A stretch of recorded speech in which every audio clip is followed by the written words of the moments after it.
quick jump into the hockey as the Tampa Bay Lightning season is done following a loss against the Florida Panthers in Game 5 of their Eastern Conference Quarterfinal. And the main takeaway from this is that the Lightning just weren't close. And this whole week in sports, week and a bit in sports, has kind of felt like the end of some eras going on here, right? Golden State feels like they're at the end of the dynasty. Kevin Durant got swept in the first round. LeBron lost in 5. And now the Tampa Bay Lightning, who have dominated the better part of the last decade, they just got knocked out with a whimper in 5 games in their quarterfinal series. So it feels like the teams that dominated the 2010s into the back part of the into the beginning part of the 2020s starting to fall off a little bit, which is understandable. But yeah, Tampa Bay, the main takeaway is they just weren't close. The thing that bothered me early on, they had a couple of power plays, and it's like, this is your chance to jump out in front and really get rolling. And they didn't. There was no urgency. They just looked overwhelmed by the Panthers, and that's kind of how the whole game looked. Tampa Bay gets back into it with a big Hedman shot from the blue line that finds its way through. But aside from that, there wasn't a whole lot going on for Tampa Bay in this game. And they looked done. And that leads to a lot of big questions. First of all, Florida looks incredible. I think they do absolute damage to the Boston Bruins in the next round.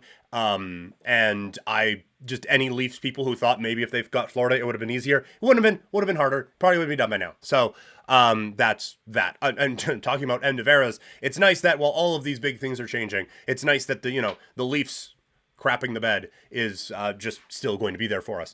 But this now leads to big Steven Stamkos discussions in the NHL because he is a free agent now and made it rather public at the beginning of the offseason, or at the beginning of the regular season, that he was not necessarily thrilled that he's going into the season essentially lame duck here, right? With an expiring contract. He didn't like that there were no extension talks in the summer, and so he was a little bit frustrated. And now I think you can see why Tampa Bay did that. Not that Stamkos is the reason they lost, not even a little bit. He was one of 4 noticeable players in this game. You noticed Stamkos, Kucherov, you noticed Point, and you noticed Hedman. After that, a little bit of Cirelli, and that was it. And that's the problem, is that this team has had their depth bled from them because of the salary cap and all of those good key pieces of championship teams, the Colemans, the Gourds, all of those have been forced out of town because they want to get paid what they deserve. And the Tampa Bay Lightning literally can't because of the salary cap. And now you have a big one with Steven Stamkos coming up. And I don't for a second think that Tampa Bay should bring him back. I think that they have had an amazing run with him. He is the greatest Lightning of all time, blah, blah, blah, blah, blah.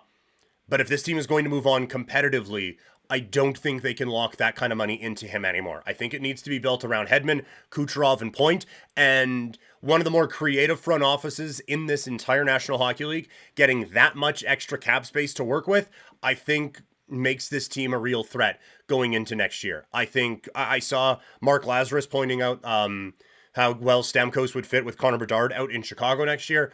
That would, I think, be a great fit. Obviously, Toronto is going to go through some upheaval. There's going to be at least rumors of that going into next year. So I think there'd be quite a frenzy for Steven Stamkos, and I think the price probably goes up a little bit.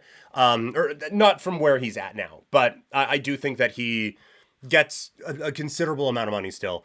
And I just don't think the Lightning at this point can afford to necessarily pay that. But like I said, on the Panthers side, not enough people are talking about how great this team is. And I know that's a classic sports thing, but they looked every bit like a division winner and looked every bit like a team that could threaten for the Stanley Cup. And look, they bulldozed their way through the series.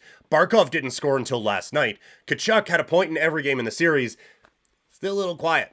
And Bennett was out for a couple of games here, and they still just barely got any resistance from the Tampa Bay Lightning. So this is a team to be reckoned with going forward, and I think they steamroll Boston in the next round. Quickly on Vegas against Dallas, are we still upset about Vegas's whole thing? Because the whole situation, look, they played with a team that had $4 extra million over the salary cap, which in the regular season, yeah, would be illegal. In the playoffs, not a rule. So I think people need to stop bitching about it. But also, this gigantic advantage that they had by not having a couple of the best players on planet Earth, that they were able to take advantage of this, also meant that they had to slip into this wild card spot and play a really, really, really good Dallas Stars team. Now, it's the West. You'd have to play a really good team no matter where you're going. But if this team was fully healthy, like maybe they don't make the hurdle move. But if this team is fully healthy, are they competing with the Canucks for top spot in the Pacific and maybe they're playing Nashville right now?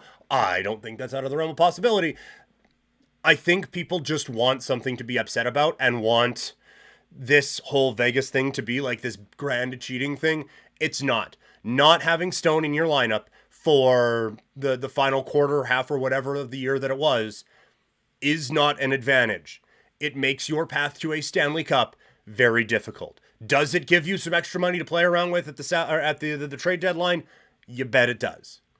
But there are consequences to it, and one of those is you have to be the road team. Now, the road team thing hasn't really mattered, but you have to face a number 1 seed and a really deserving one at that. So I think we can all just calm down about that, right? Probably not. All right, that's going to do it for the podcast today.